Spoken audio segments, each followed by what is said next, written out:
Beyond the Wall of Sleep by H.P. Lovecraft. I have often wondered if the majority of mankind ever pause to reflect upon the occasionally titanic significance of dreams, and of the obscure world to which they belong. Whilst the greater number of our nocturnal visions are perhaps no more than faint and fantastic reflections of our waking experiences, Freud, to the contrary, with his puerile symbolism, there are still a certain remainder whose immundane and ethereal character permit of no ordinary interpretation, and whose vaguely exciting and disquieting effect suggests possible minute glimpses into a sphere of mental existence no less important than physical life, yet separated from that life by an all but impassable barrier. From my experience, I cannot doubt but that man, when lost to terrestrial consciousness, is indeed sojourning in another and uncorporeal life, of far different nature from the life we know, and of which only the slightest and most indistinct memories linger after waking. From those blurred and fragmentary memories we may infer much, yet prove little. We may guess that in dreams, life, matter, and vitality, as the earth knows such things, are not necessarily constant, and that time and space do not exist as our waking selves comprehend them. Sometimes I believe that this less material life is our truer life, and that our vain presence on the terraqueous globe is itself the secondary or merely virtual phenomenon.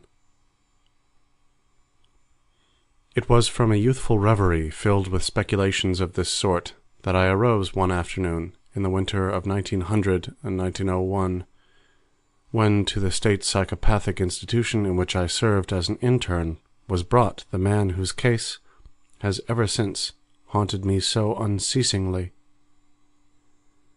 His name, as given on the records, was Joe Slater, or Slater, and his appearance was that of the typical denizen of the Catskill Mountain region, one of those strange, repellent scions of a primitive colonial peasant stock, whose isolation for nearly 3 centuries in the hilly fastnesses of a little-travelled countryside has caused them to sink to a kind of barbaric degeneracy, rather than advance with their more fortunately placed brethren of the thickly settled districts. Among these odd folk, who correspond exactly to the decadent element of white trash in the South, law and morals are non-existent, and their general mental status is probably below that of any other section of Native American people. Joe Slater, who came to the institution in the vigilant custody of 4 state policemen, and who was described as a highly dangerous character, certainly presented no evidence of his perilous disposition when I first beheld him. Though well above the middle stature, and of somewhat brawny frame, he was given an absurd appearance of harmless stupidity by the pale, sleepy blueness of his small watery eyes, the scantness of his neglected and never-shaven growth of yellow beard, and the listless drooping of his heavy nether lip. His age was unknown, since among his kind neither family records nor permanent family ties exist, but from the baldness of his head in front, and from the decayed condition of his teeth, the head surgeon wrote him down as a man of about 40. From the medical and court documents we learned all that could be gathered of his case. This man, a vagabond, hunter, and trapper, had always been strange in the eyes of his primitive associates.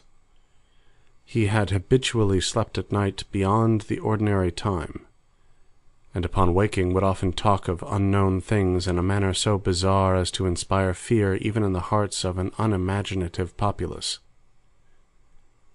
Not that his form of language was at all unusual, for he never spoke save in the debased patois of his environment, but the tone and tenor of his utterances were of such mysterious wildness that none might listen without apprehension. He himself was generally as terrified and baffled as his auditors, and within an hour after awakening would forget all that he had said, or at least all that had caused him to say what he did, relapsing into a bovine, half-amiable normality like that of the other hill-dwellers. As Slater grew older, it appeared, his matutinal aberrations had gradually increased in frequency and violence, till about a month before his arrival at the institution had occurred the shocking tragedy which caused his arrest by the authorities. One day, near noon, after a profound sleep begun in a whiskey debauch at about 5 of the previous afternoon, the man had roused himself most suddenly, with ululations so horrible and unearthly that they brought several neighbors to his cabin, a filthy sty where he dwelt with a family as indescribable as himself. Rushing out into the snow, he had flung his arms aloft and commenced a series of leaps directly upward in the air, the while shouting his determination to reach some, quote, big cabin with brightness in the roof and walls and floor, and the loud, queer music far away, unquote. As 2 men of moderate size sought to restrain him, he had struggled with maniacal force and fury, screaming of his desire and need to find and kill a certain, quote, thing that shines and shakes and laughs, unquote. At length, after temporarily felling one of his detainers with a sudden blow, he had flung himself upon the other in a demoniac ecstasy of bloodthirstiness, shrieking fiendishly that he would, quote, jump high in the air and burn his way through anything that stopped him, unquote. Family and neighbors had now fled in a panic, and when the more courageous of them returned, Slater was gone, leaving behind an unrecognizable pulp-like thing that had been a living man but an hour before. None of the mountaineers had dared to pursue him, and it is likely that they would have welcomed his death from the cold. But when several mornings later they heard his screams from a distant ravine, they realized that he had somehow managed to survive, and that his removal in one way or another would be necessary.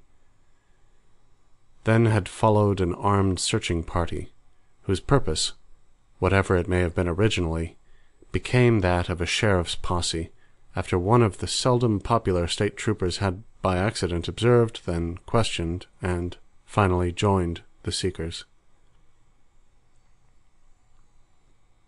On the 3rd day, Slater was found unconscious in the hollow of a tree, and taken to the nearest jail, where alienists from Albany examined him as soon as his senses returned.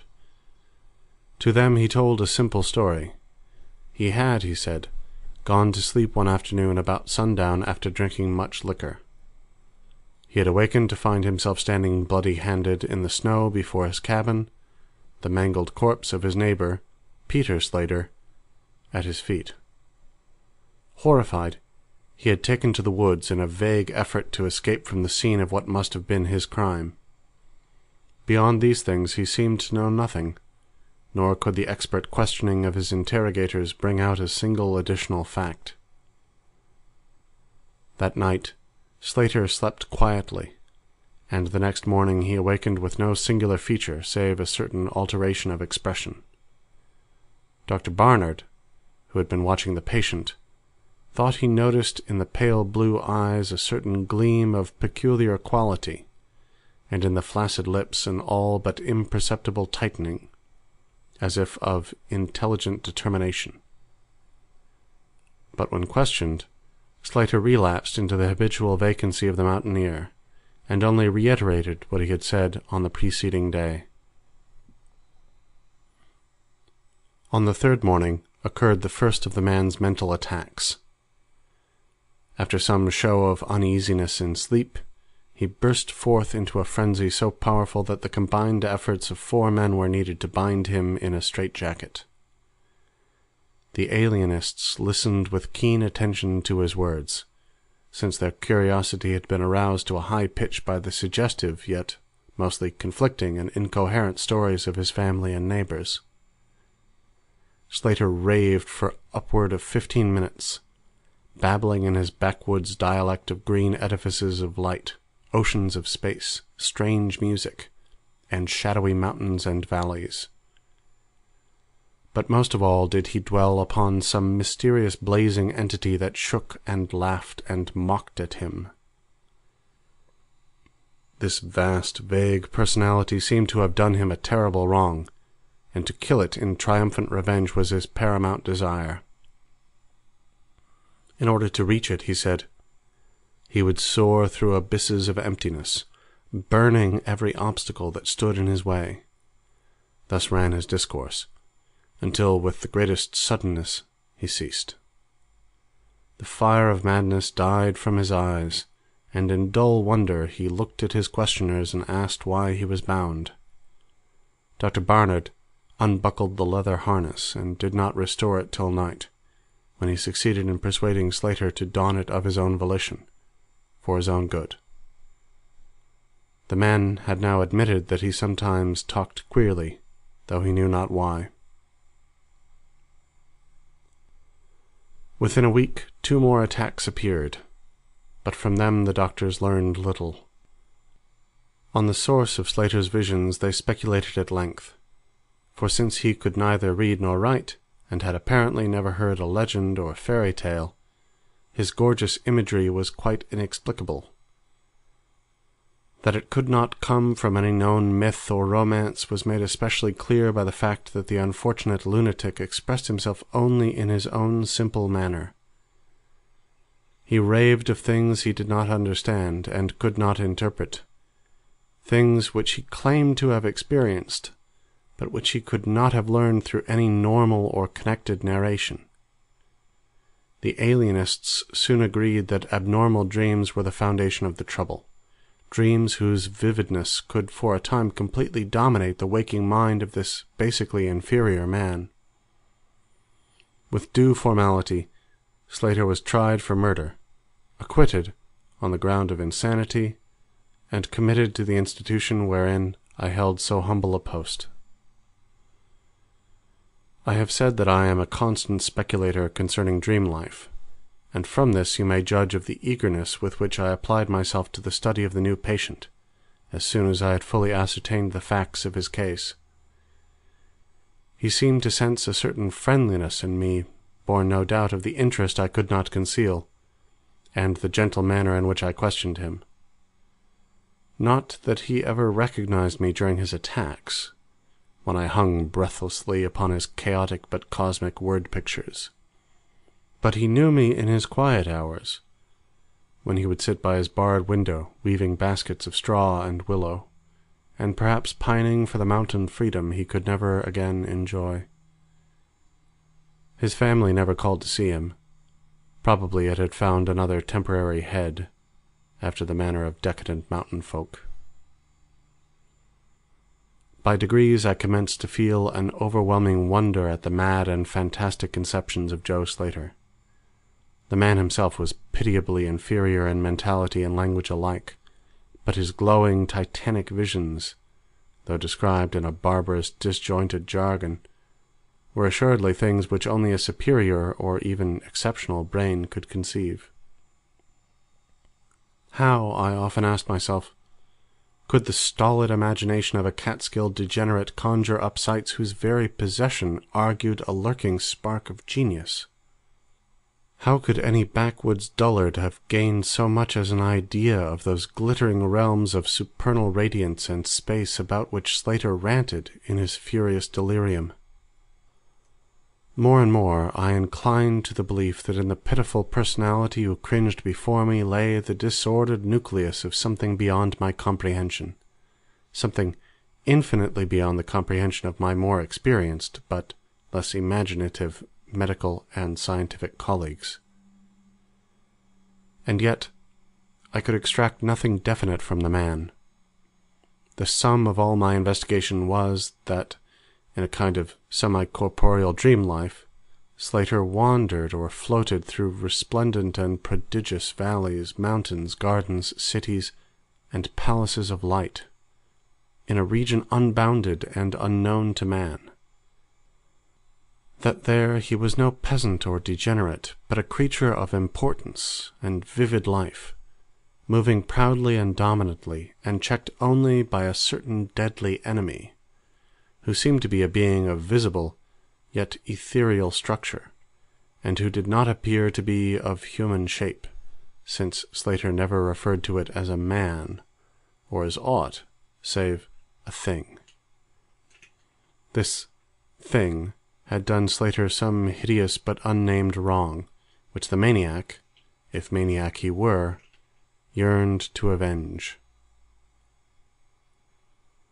From the manner in which Slater alluded to their dealings, I judged that he and the luminous thing had met on equal terms, that in his dream existence the man was himself a luminous thing of the same race as his enemy. This impression was sustained by his frequent references to flying through space and burning all that impeded his progress. Yet these conceptions were formulated in rustic words wholly inadequate to convey them, a circumstance which drove me to the conclusion that, if a dream world indeed existed, oral language was not its medium for the transmission of thought. Could it be that the dream soul inhabiting this inferior body was desperately struggling to speak things which the simple and halting tongue of dullness could not utter? Could it be that I was face to face with intellectual emanations which would explain the mystery, if I could but learn to discover and read them? I did not tell the older physicians of these things, for middle age is skeptical, cynical, and disinclined to accept new ideas. Besides, the head of the institution had but lately warned me in his paternal way that I was overworking, that my mind needed a rest. It had long been my belief that human thought consists basically of atomic or molecular motion, convertible into ether waves or radiant energy, like heat, light, and electricity. This belief had early led me to contemplate the possibility of telepathy, or mental communication by means of suitable apparatus, and I had in my college days prepared a set of transmitting and receiving instruments somewhat similar to the cumbrous devices employed in wireless telegraphy at that crude pre-radio period. These I had tested with a fellow student, but, achieving no result, had soon packed them away with other scientific odds and ends for possible future use. Now, in my intense desire to probe into the dream life of Joe Slater, I sought these instruments again, and spent several days in repairing them for action. When they were complete once more, I missed no opportunity for their trial. At each outbreak of Slater's violence I would fit the transmitter to his forehead and the receiver to my own, constantly making delicate adjustments for various hypothetical wavelengths of intellectual energy. I had but little notion of how the thought impressions would, if successfully conveyed, arouse an intelligent response in my brain, but I felt certain that I could detect and interpret them. Accordingly, I continued my experiments, though informing no one of their nature. It was on the 21st of February, 1901, that the thing occurred. As I look back across the years, I realize how unreal it seems, and sometimes wonder if old Dr. Fenton was not right when he charged it all to my excited imagination. I recall that he listened with great kindness and patience when I told him, but afterward gave me a nerve powder and arranged for the half-year's vacation, on which I departed the next week. That fateful night I was wildly agitated and perturbed, for despite the excellent care he had received, Joe Slater was unmistakably dying. Perhaps it was his mountain freedom that he missed, or perhaps the turmoil in his brain had grown too acute for his rather sluggish physique. But, at all events, the flame of vitality flickered low in the decadent body. He was drowsy near the end, and as darkness fell, he dropped off into a troubled sleep. I did not strap on the straitjacket as was customary when he slept, since I saw that he was too feeble to be dangerous, even if he woke in mental disorder once more before passing away. But I did place upon his head and mine the two ends of my cosmic radio, hoping against hope for a first and last message from the dream world in the brief time remaining. In the cell with us was one nurse, a mediocre fellow who did not understand the purpose of the apparatus, or think to inquire into my course. As the hours wore on, I saw his head droop awkwardly in sleep, but I did not disturb him. I myself, lulled by the rhythmical breathing of the healthy and the dying man, must have nodded a little later. The sound of weird lyric melody was what aroused me. Chords, vibrations, and harmonic ecstasies echoed passionately on every hand, while on my ravished sight burst the stupendous spectacle of ultimate beauty.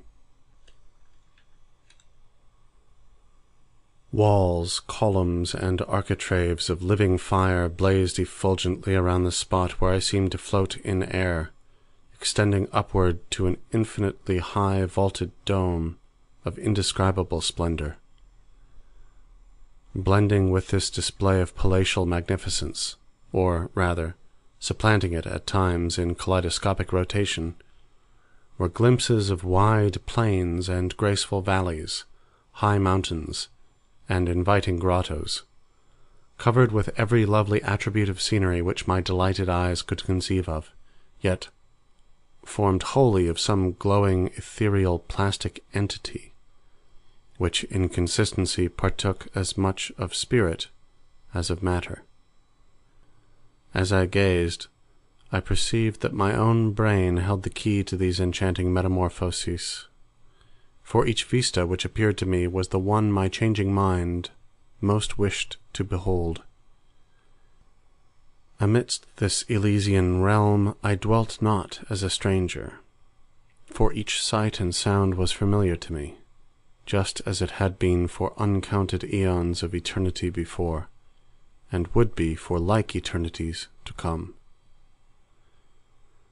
Then the resplendent aura of my brother of light drew near and held colloquy with me, soul to soul, with silent and perfect interchange of thought.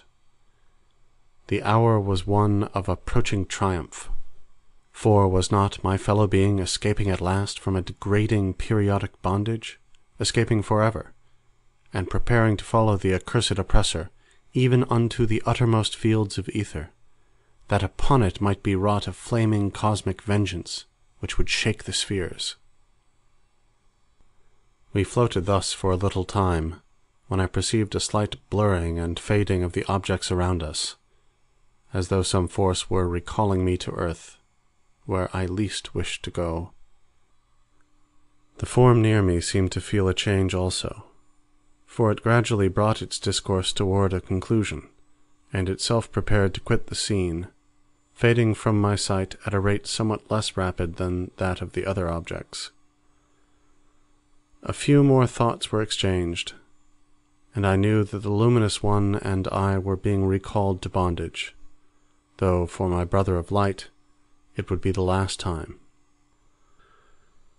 The sorry planet shell being well nigh spent, in less than an hour my fellow would be free to pursue the oppressor along the Milky Way, and past the hither stars to the very confines of infinity.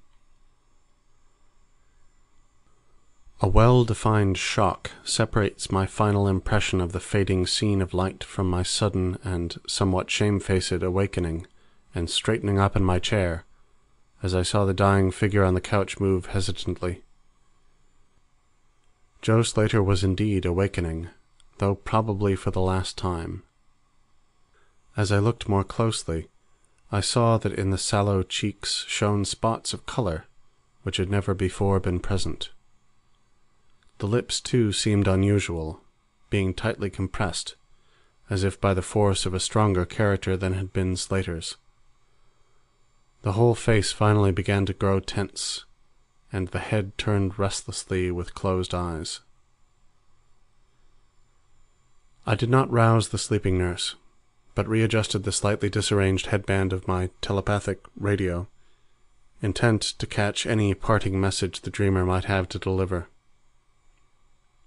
All at once, the head turned sharply in my direction, and the eyes fell open, causing me to stare in blank amazement at what I beheld. The man who had been Joe Slater, the Catskill decadent, was gazing at me with a pair of luminous, expanding eyes whose blue seemed subtly to have deepened. Neither mania nor degeneracy was visible in that gaze, and I felt beyond a doubt that I was viewing a face behind which lay an active mind of high order. At this juncture my brain became aware of a steady external influence operating upon it. I closed my eyes to concentrate my thoughts more profoundly, and was rewarded by the positive knowledge that my long-sought mental message had come at last. Each transmitted idea formed rapidly in my mind, and though no actual language was employed, my habitual association of conception and expression was so great that I seemed to be receiving the message in ordinary English. "Joe Slater is dead," came the soul-petrifying voice of an agency from beyond the wall of sleep. My opened eyes sought the couch of pain and curious horror, but the blue eyes were still calmly gazing, and the countenance was still intelligently animated. "He is better dead, for he was unfit to bear the active intellect of cosmic entity. His gross body could not undergo the needed adjustments between ethereal life and planet life. He was too much an animal, too little a man. Yet it is through his deficiency that you have come to discover me, for the cosmic and planet souls rightly should never meet. He has been in my torment and diurnal prison for 42 of your terrestrial years. I am an entity like that which you yourself become in the freedom of dreamless sleep. I am your brother of light, and have floated with you in the effulgent valleys. It is not permitted me to tell your waking earth self of your real self, but we are all roamers of vast spaces and travelers in many ages. Next year I may be dwelling in the Egypt which you call ancient, or in the cruel empire of Tsan Shan, which is to come 3,000 years hence. You and I have drifted to the worlds that reel about the red Arcturus, and dwelt in the bodies of the insect philosophers that crawl proudly over the fourth moon of Jupiter. How little does the earth's self know life and its extent! How little indeed ought it to know for its own tranquillity! Of the oppressor I cannot speak. You on earth have unwittingly felt its distant presence. You who, without knowing, idly gave the blinking beacon the name of Algol, the demon star. It is to meet and conquer the oppressor that I have vainly striven for eons, held back by bodily encumbrances. Tonight I go as a nemesis, bearing just and blazingly cataclysmic vengeance. Watch me in the sky, close to the demon star. I cannot speak longer, for the body of Joe Slater grows cold and rigid, and the coarse brains are ceasing to vibrate as I wish. You have been my only friend on this planet, the only soul to sense and seek for me within the repellent form which lies on this couch. We shall meet again, perhaps in the shining mists of Orion's sword, perhaps on a bleak plateau in prehistoric Asia, perhaps in unremembered dreams tonight, perhaps in some other form an eon hence, when the solar system shall have been swept away. At this point, the thought waves abruptly ceased. The pale eyes of the dreamer, or can I say dead man, commenced to glaze fishily. In a half-stupor, I crossed over to the couch and felt of his wrist, but found it cold, stiff, and pulseless. The sallow cheeks paled again, and the thick lips fell open, disclosing the repulsively rotten fangs of the degenerate Joe Slater. I shivered, pulled a blanket over the hideous face, and awakened the nurse. Then I left the cell, and went silently to my room.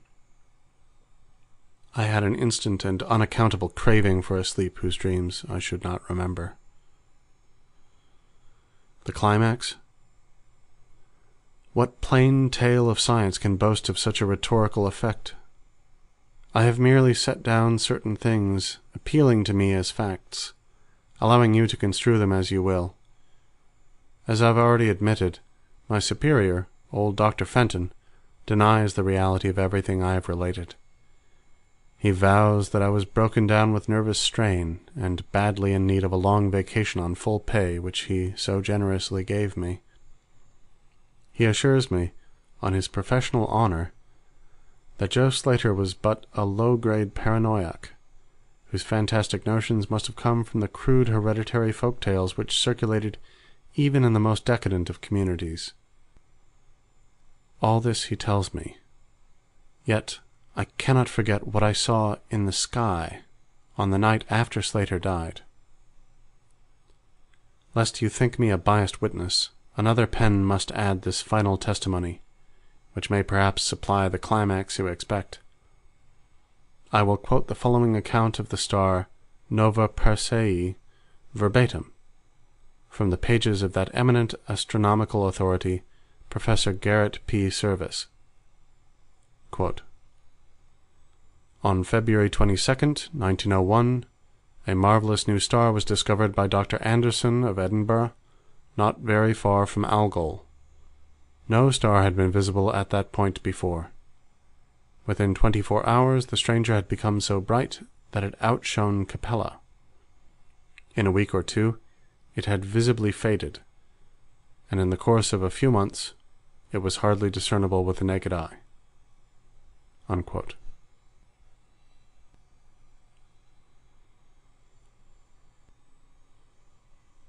End Beyond the Wall of Sleep by H.P. Lovecraft. This recording is in the public domain.